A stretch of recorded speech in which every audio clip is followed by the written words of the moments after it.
You hate ads? I hate ads. You know what I like? Patreon.com/inkdependence keeps this blog ad-free. Hello folks, welcome to Inkdependence. I'm Mike, and this is the Pininfarina PF2. Comes in a box that looks like this. This is the second of the two Pininfarinas we're going to be talking about on the channel right now. And like the PF1, this one, which you may have seen on the channel, this was also loaned out for review by Kenro Industries, who distributes Pininfarina in the US. So, you can see on the end here, PF2, blue, fountain pen, extra fine. Now, I wouldn't generally go for an extra fine, and I was a little worried I wasn't going to like this, but short answer is I kind of do. So let's look in here. This is an interesting packaging situation. You have, says, I guess don't eat this. Okay, cool. This is the little book for the PF2. It has a little bit of information about welcome to the new era of design writing, and some stuff here about the pen, how to put it together, limited warranty. It's got a year warranty, this fun graphic of the thing, and that's kind of it. Ink cartridge. There was also a converter in here, but obviously I'm using the converter. Throw those back in here. Now this is the PF2's box, sort of proper. It's a aluminum box. It's hard. It's not like doesn't bend or anything. This end, it took me a minute to figure out how to open this, and in fact, I'm not alone. Another friend of mine sent me a text at one point and was like, "Hey, I just got a PF2. How the heck do you get this thing out?" And the answer is you take off this end over here, which pops off. The other end does not come off. But this does. It's got a little stopper here and little feet there to keep it on. And you just have this hole with a pen in it inside a bunch of padding. Not that this pen needs it. It is not fragile in the least, but to get the pen out, you just kind of have to shake it, which is like probably, I'm glad I loaded it up sort of butt first, because otherwise I'd have been shaking ink into the cap. This isn't obviously a box that you will keep the pen in, but it is an interesting design element. And this pin is all about interesting design. So set that aside. This is the PF2. So this way, so the Pininfarina is up. You can see the only thing on here is the Pininfarina script here on the clip. And that's it. There's no model name. There's no other branding. There's not even the script F like you have on the PF1. Just Pininfarina, and that's it.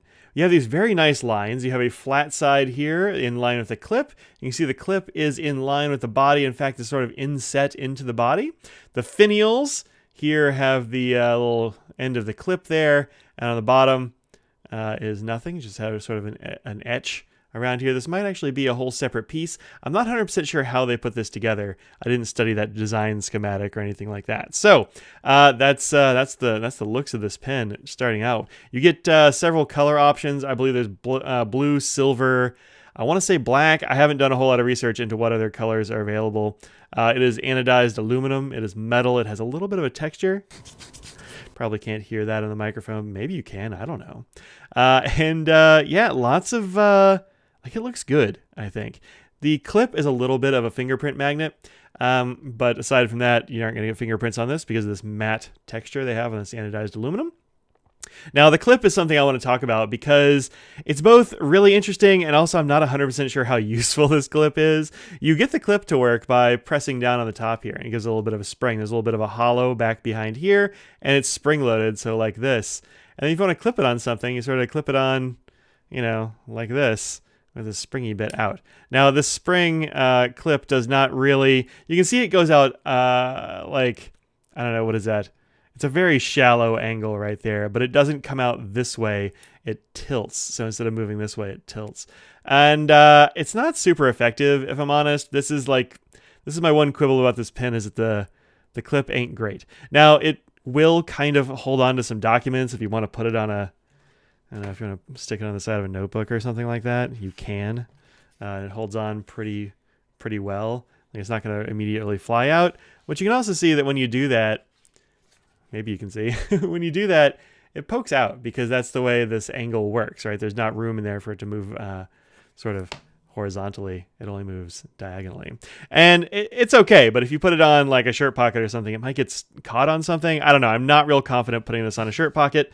Sure as heck don't want to put it on a pants pocket because they'd be too wide and you have this clip sticking out from your pants, and that just seems like a way to rip the clip off, and you don't want that. So clip, not like it's there, but it's not super functional, I wouldn't say. All right, so whereas the PF1 has a nice like a slip cap that kind of clicks on like that, the PF2 is a magnet cap. There is a nice magnet up in there that I believe magnetizes onto this ring here. You can see inside there, and it's a pretty good magnet. I've been really impressed. It's actually very strong.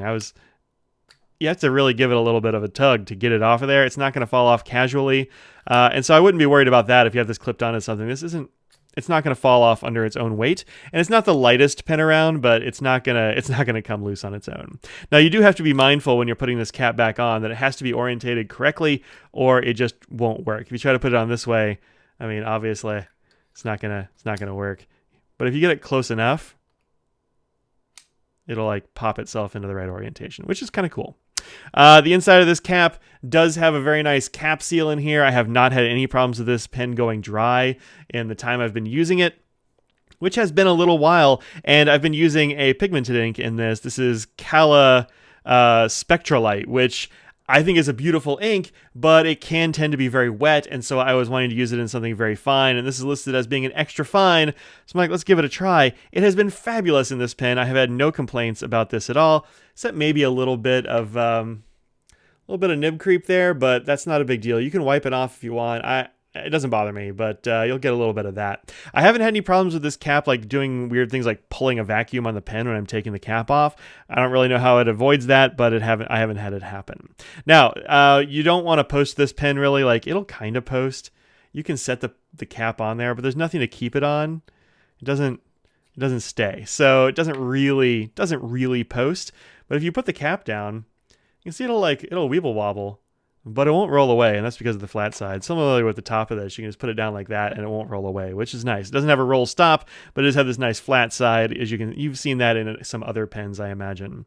It's got this nice bit of chrome here at the edge, which I think is a really nice touch. I like that a lot, and I think the section is actually very comfortable. So I tend to put my finger down here underneath this little, right against this little lip here, and then my finger's here, and it feels great. Even unposted, and even with being like, this is marginal for me. I wouldn't want a pen that was much shorter than this, frankly, but it's a great length.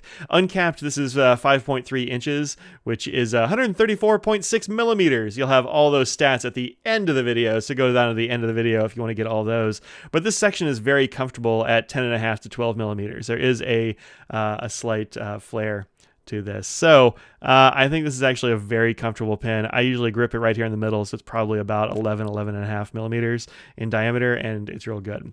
I don't know who makes the nibs for Pininfarina, obviously. I guess not obviously, I just don't know. But they are quite good. The two that I've used are great, and I know that these weren't sort of cherry-picked because I saw Carrie just grab these out from underneath the table and hand them to me. They were just out of stock. So there's nothing special going on there. Just these nibs have been very good, and I haven't heard anybody say the nibs that they've had problems with the nibs. If you have, let me know, but I haven't really heard about that. Opening this pen is pretty standard. You twist this bit, which is connected here, so it just swivels all around. I think it looks very nice when you uncap it. I think that's fun.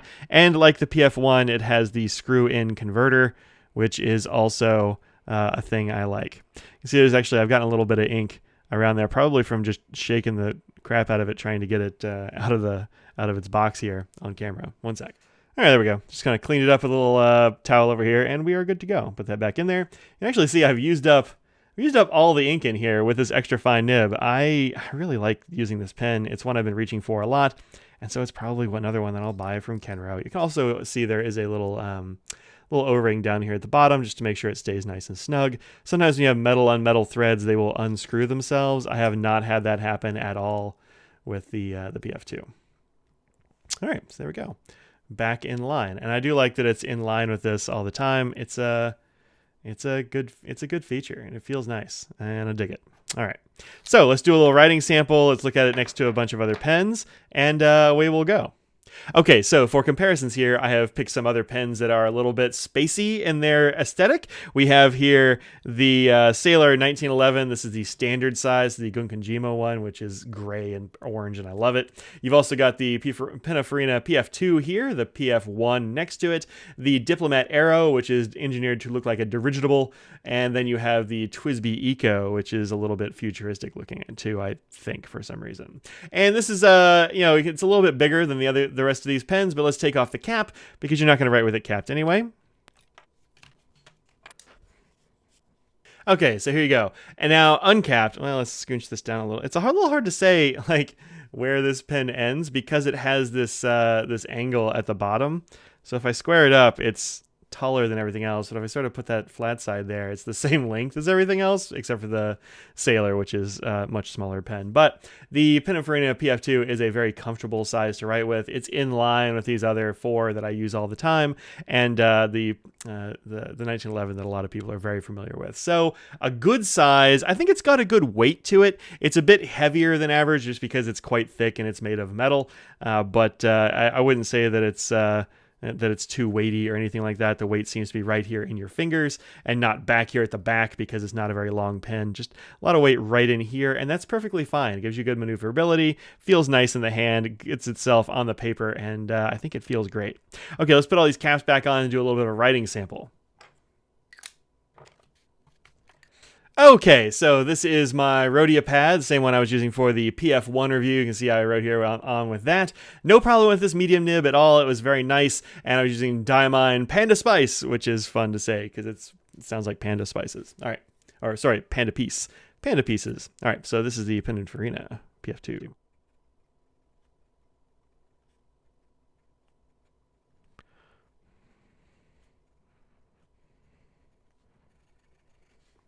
And it writes excellently. I really like this this nib. I love the combination of this nib and this ink. This is Kala.